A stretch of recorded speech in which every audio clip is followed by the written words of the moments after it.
Hello everybody, welcome back to chapter 1 on how to learn English grammar. It's my pleasure to continue this chapter today. The subject of my talk is the if you want clause.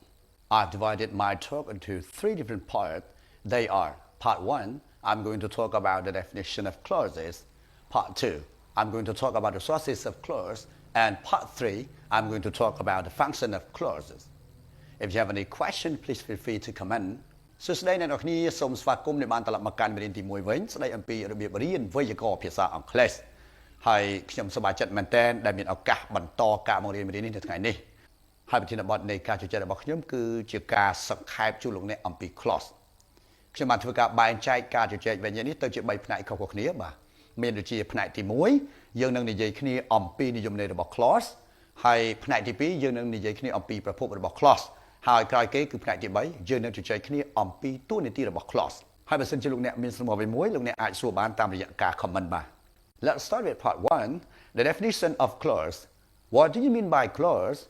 Clause is a group of words which form part of a sentence and contain a subject and a predicate តោះឥឡូវយើងចាប់ផ្ដើមជាមួយនឹងផ្នែកទី1ផ្នែកទី1យើងនឹងនិយាយគ្នាអំពីនិយមន័យរបស់ clause តើលោកអ្នកដឹងទេថាតើ clause មានន័យដូចម្ដេច clause គឺជាក្រុមពាក្យមួយដែលបង្កើតបានជាផ្នែកនៃប្រយោគហើយមានប្រធាននិងមានសំណល់ប្រធានរបស់វាផ្ទាល់ Please go on to part 2 we are going to talk about the sources of clause Remember that clauses can be further divided into main clause and subordinate clauses So what do you mean by main clause and what do you mean by subordinate clauses បាទសូមបន្តទៅកាន់ផ្នែកទី2បាទផ្នែកទី2យើងនឹងជជែកគ្នាអំពីប្រភពរបស់ clause ប៉ុន្តែ complete ណា clause អាចត្រូវបានគេបែងចែកបន្ថែមទៅជាមហាប្រយោគនិងអាចត្រូវបានគេបែងចែកបន្ថែមទៅជាអនុប្រយោគឬសាខានុប្រយោគដូច្នេះតើលោកអ្នកដឹងទេថាតើ main clause មានន័យដូចម្ដេចហើយ subordinate clause មានន័យដូចម្ដេច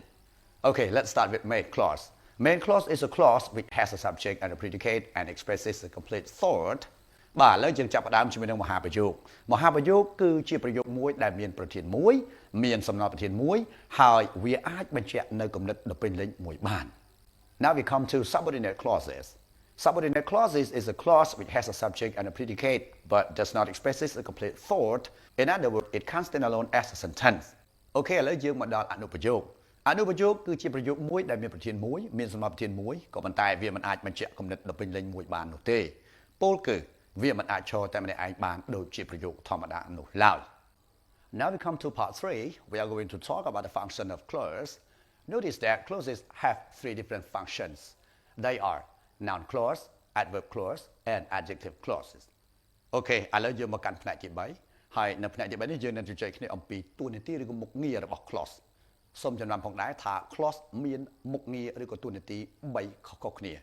តួនាទីទាំងអស់នោះគឺទី1នាមានុប្រយោគដែលយើងហៅថា noun clause ទី2វិសេសនានុប្រយោគដែលយើងហៅថា adverb clause ហើយទី3គុណអនុប្រយោគដែលយើងហៅថា adjective clause Therefore what do you mean by noun clause adverb clause and adjective clause ដូច្នេះតើលោកអ្នកដឹងទេថា noun clause adverb clause និង adjective clause មានន័យដូចម្ដេច Now let's start with noun clause Noun clause is a group of words which contain a subject and a predicate of its own and does the work of a noun See High School English Grammar and Comprehension on page 267 បាទឥឡូវយើងចាប់ផ្ដើមជាមួយនឹង noun clause ដែលយើងហៅថានាមានុប្រយោគនាមានុប្រយោគគឺជាក្រុមពាក្យទាំងឡាយណាដែលមាន subject របស់វាមួយបាទនេះថាមានប្រធានមួយនិងមានសំណល់ប្រធានរបស់វាផ្ទាល់មួយហើយវាដើរតួជានាម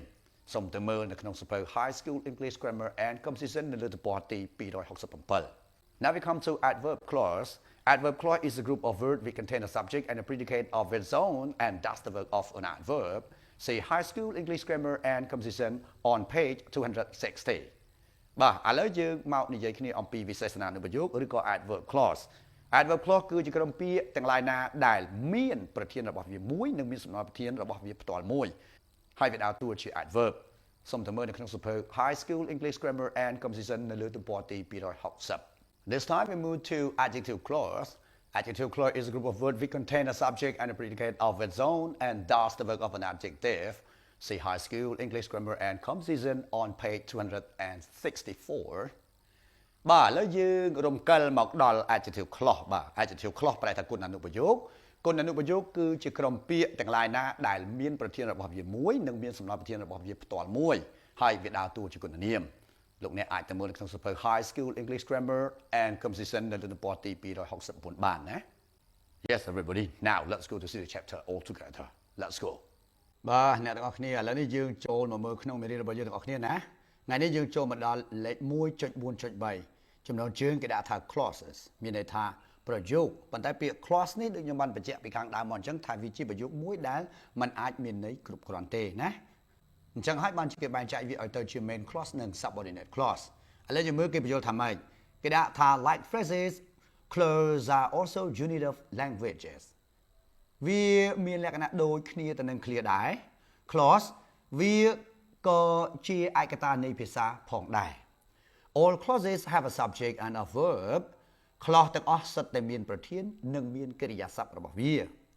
and some are independent while others are dependent ហើយ clause ខ្លះវាដើរតួជា clause ឯករាជ្យមានន័យថាមហាប្រយោគគឺប្រយោគដែលមិនពឹងគេវាអាចឈរតែម្នាក់ឯងមានន័យគ្រប់គ្រាន់បានរីឯ clause ដទៃទៀតវាមានលក្ខណៈពឹងគេដែលយើងឲ្យឈ្មោះថា dependent clause ឬក៏ subordinate clause គេហៅថាអនុប្រយោគឬប្រយោគពឹងគេមានន័យថា clause ហ្នឹងមាន subject មាន verb ដូចគេដូចឯងដែរប៉ុន្តែมันអាចមានន័យគ្រប់គ្រាន់នៅពេលដែលវាឈរតែម្នាក់ឯងបានទេ Dependent clauses act like part of speech as phrases do អនុប្រយោគវាបញ្ចេញសកម្មភាពឬក៏ដើរតួដូចជាឬក៏វាមានលក្ខណៈជាផ្នែកនៃសម្ដីផងដែរហើយក៏ដូចជា clear ផងដែរបាទ clear ដើរតួមិនគឺដើរតួអញ្ចឹងមានន័យថា clear មានន័យឲ្យគ្រប់ subordinate clause ឬក៏ dependent clause ហ្នឹងក៏មានន័យឲ្យគ្រប់ដែរ and they cannot stand on their own as complete sentences ហើយវាមិនអាចឈរតែម្នាក់ឯងបានដូចជាប្រយោគដែលមានន័យពេញលេញបានទេឥឡូវយើងមើលឧទាហរណ៍គេដាក់ណា for instance although the package came he could not open the door ទោះបីជាកញ្ចប់បានមកដល់ក៏ដោយគាត់មិនអាចបើកទ្វារបានឡើយគេបញ្យល់យើងតទៅទៀតថា the part ផ្នែក he could not open the door គាត់មិនអាចបើកទ្វារបានទេ is an independent clause គឺជា clause ឯករាជ្យឬជាមហាប្រយោគអានឹងអាចមានន័យគ្រប់គ្រាន់ណាយើងស្ដាប់បានគាត់មិនអាចបើកទ្វារបានទេឃើញទេបងប្អូនណា but ក៏ប៉ុន្តែ although the package came ក៏ប៉ុន្តែប្រយោគថា although the package came ទោះបីជាកញ្ចប់មកដល់ក៏ដោយ cannot stand as a sentence มันអាចឈរក្នុងនាមជាប្រយោគបានទេបានន័យថាវាមានន័យមិនគ្រប់ណា and is therefore a dependent clause ដូច្នេះហើយវាគឺជាប្រយោគដែលពឹងពាក់គេឬជាអនុប្រយោគ Generally ជាទូទៅ clauses are used when forming compound or complex sentences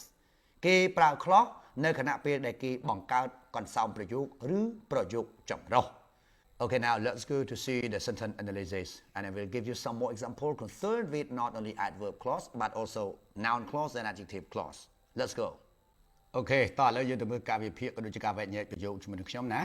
ខ្ញុំនឹងផ្ដល់ឲ្យអ្នកនៅឧទាហរណ៍ថែមទៀតវាមិនត្រឹមតែតាក់ទងទៅនឹង adverb clause ទេប៉ុន្តែខ្ញុំនឹងលើកនៅ clause ដែលតាក់ទងទៅនឹង noun clause ក៏ដូចជា adjective clause ផងដែរបាទតោះសូមអញ្ជើញបាទអ្នកទាំងអស់គ្នាឥឡូវនេះឈានចូលមកដល់ការវិភាគក៏ដូចជាការវែកញែកណាប្រយោគនៅលើក្តារខៀនដើម្បីឲ្យមានការយល់ដឹងកាន់តែច្បាស់អំពីភាពខុសប្លែកគ្នារវាង main clause និង subordinate clause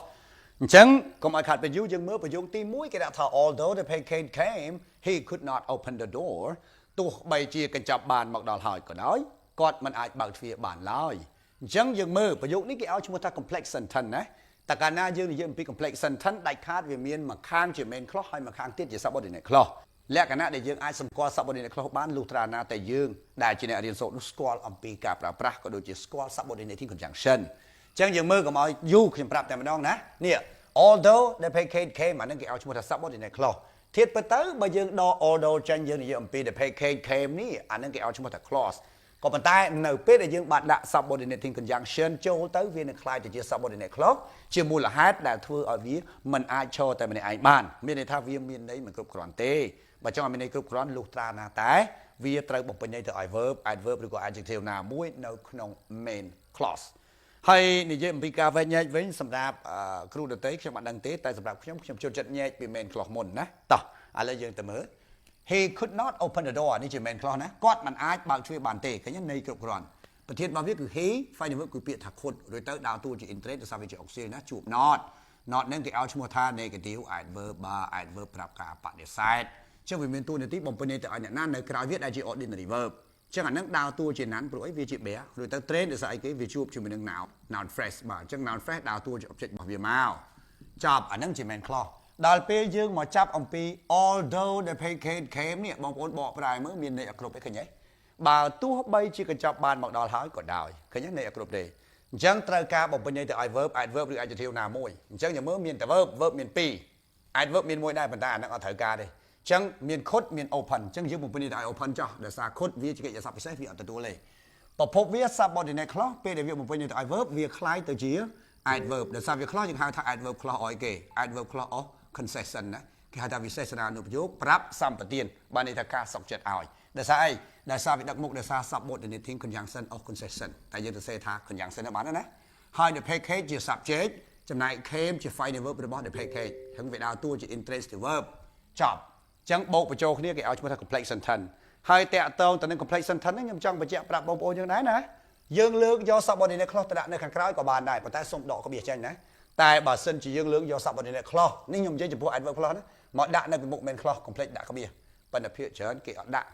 គាត់អីដែរបើគេអត់គិតវាអត់ខុសទេហ្នឹងហើយ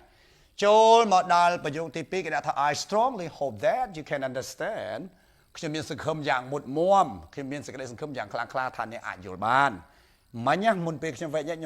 ញុំសុំទៅចែកទៅលើបន្តិចខាងលើគេថា main clause មានន័យគ្រប់ដល់ពេលមក subordinate clause ន័យមិនគ្រប់ប៉ុន្តែដោយឡែកប្រយោគទី2នេះវាមានតែ subordinate clause ជា noun clause ណាអញ្ចឹងបើ subordinate clause ជា noun clause main clause របស់ noun clause ហ្នឹងគឺមានន័យមិនគ្រប់ទេអាហ្នឹងគឺគេលេខលែងណាត្រូវចងចាំចឹងយើងមើល subject វាគឺ I final verb វាគឺ hope គេសួរ train ឬ in train ដោយសារវាជួបជាមួយនឹង noun clause នេះចាប់ពី that ទៅក្រោយគេឲ្យឈ្មោះថា nominal dependent declarative clause ដែលយើងហៅកាត់ថា that clauseចឹងអាហ្នឹងវាមានតួនាទីដើរតួជា object របស់អីគេដើរតួជា object របស់ hope ចំណែក that ដើរតួជា subordinating conjunction of complement ដាក់ conjunction ទៅបានហើយ you ជា subject can ជា final verb រួចទៅ in train ដោយសារវាជា object ជួប bear ដើរតួជា noun ណារួចទៅ in train ព្រោះអីអត់មានអីនៅពីក្រោយផងចុះចំណែកពាក្យ strongly វិញយើងហៅថា adverb of manner កិរិយាសព្ទវិសេសប្រាប់លក្ខណៈណាបាទប្រាប់លក្ខណៈមានតួនាទីបំពេញទៅ I hope ចប់ចឹងត្រូវចងចាំណា main clause របស់ noun clause គឺអត់មានអីគ្រប់គ្រាន់ទេចូលមកដល់ប្រយោគទី3គេដាក់ថា the boy who study hard is my son បាទក្មេងប្រុសដែលខំប្រឹងប្រែងរៀនសូត្រគឺជាកូនប្រុសរបស់ខ្ញុំចឹងអានឹងក៏ជា complex sentence ដែរហើយកន្លែងហ្នឹងវាមាន adjective clause បើបងប្អូនចង់ស្គាល់ adjective clause លុះត្រាណាដែលបងប្អូនស្គាល់អ្វីទៅដែលហៅថា relative pronoun ដែលគេប្រើឲ្យវាដឹកមុខ adjective clause នោះឯងអញ្ចឹងកន្លែងនេះខ្ញុំប្រាប់តែម្ដងណាគឺគេហែក main clause ចេញជាពីរហេតុអីបានគេហែក main clause ចេញជាពីរដោយសារគេចង់ឲ្យ adjective clause វាបំពេញទៅឲ្យ the boy ដែលជា noun antecedent របស់ relative pronoun who អញ្ចឹង relative pronoun នេះគឺជាសព្វនាមមួយដែលមានតួនាទីពីរយ៉ាងទី1ភ្ជាប់ main clause ទៅ subordinate clause ទី2ឈរជំនួសកន្លែងឲ្យ noun antecedent របស់វាអញ្ចឹងកុំឲ្យខាត់ពេលយូរតោះ subject វាគឺ the boy រក final verb របស់ the boy នៅណានោះ is បាទ the boy is អីគេ the boy is my son អញ្ចឹង is នឹងដើរតួជា in train ដោយសារទៅជា linking verb ណា final verb ហើយ in train ដោយសារវាទៅជា linking verb ព្រោះជួប noun fresh ចឹង noun fresh មានតួនាទី complement ឲ្យ linking complement ទៅឲ្យ subject គេហៅ subject complement ចំណែក the boy លោតចូល who សញ្ញានេះអត់មានឈ្មោះទេខ្ញុំគ្រាន់តែដាក់តំណាងឲ្យបងប្អូនមើលទេហ្នឹងហើយ the boy ម្នាក់ឯងហើយឯកវចនៈហើយប្រុសចឹងគូមកចាញ់ he យើងហ៊ានដាក់ he ដោយសារ who ជួប verb ចឹង who ជា subject ណា relative pronoun ដើរតួជា subject ចំណែក study ជា final verb របស់ who រួចទៅ in train ដោយសារអីគេវាជួបជាមួយនឹង had ដែលដើរតួជា adverb of manner កិរិយាសព្ទវិសេសប្រាប់លក្ខណៈចឹងមានតួនាទីបំពេញទៅឲ្យ study ជាការស្រេចបន្តមកទៀតយើងចាប់យក subordinate clause ពីត្រឹមណាទៅត្រឹមណាយើងឃើញ who ជា relative pronoun អញ្ចឹងចាប់ពីកន្លែងហ្នឹងមក relative pronoun រហូតដល់កន្លែង had នេះកន្លែងហ្នឹងវាដើរតួជា subordinate clause មានន័យមិនគ្រប់ទេបើចង់ឲ្យមានន័យគ្រប់ត្រូវបំពេញន័យទៅឲ្យអ្នកណាដែលលោតចូលវាឬបំពេញន័យឲ្យអ្នកណាដែលជានាមបង្អែករបស់វាអញ្ចឹងគឺវាបំពេញន័យឲ្យ the boy ជា noun អ្នកដែលបំពេញន័យឲ្យ noun បានមានតែ adjective ដោយសារវា clause គេហៅថា adjective clause ហើយប្រយោគហ្នឹងខ្ញុំចង់បញ្ជាក់ដែរយើងអាចដាក់ថា the boy is my son who study hard អាហ្នឹងក៏បានដែរក៏ប៉ុន្តែវាត្រូវបំពេញន័យទៅឲ្យ my son វិញមានន័យថា adjective clause ដឹកមុខដល់ relative pronoun បើសិនជា relative pronoun ឈរនៅបន្ទាប់ពីនាមបង្អែកណាមួយដាច់ខាត adjective clause នោះត្រូវបំពេញន័យឲ្យនាមបង្អែកនោះឯង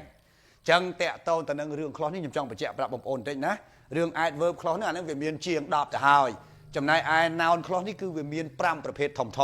ចំណែកឯ adjective clause នេះគឺវាចែកចេញជា3ប្រភេទធំដូច្នេះបងប្អូនមិនអាចរៀនសូត្រតែត្រឹមប៉ុណ្ណេះបានទេសូមទៅរកប្រភពរកគ្រូដែលជាសាស្ត្រាចារ្យណាដែលបងប្អូនទុកចិត្តដើម្បីចុះឈ្មោះចូលរៀនជាមួយនឹងគាត់បាទសូមអរគុណ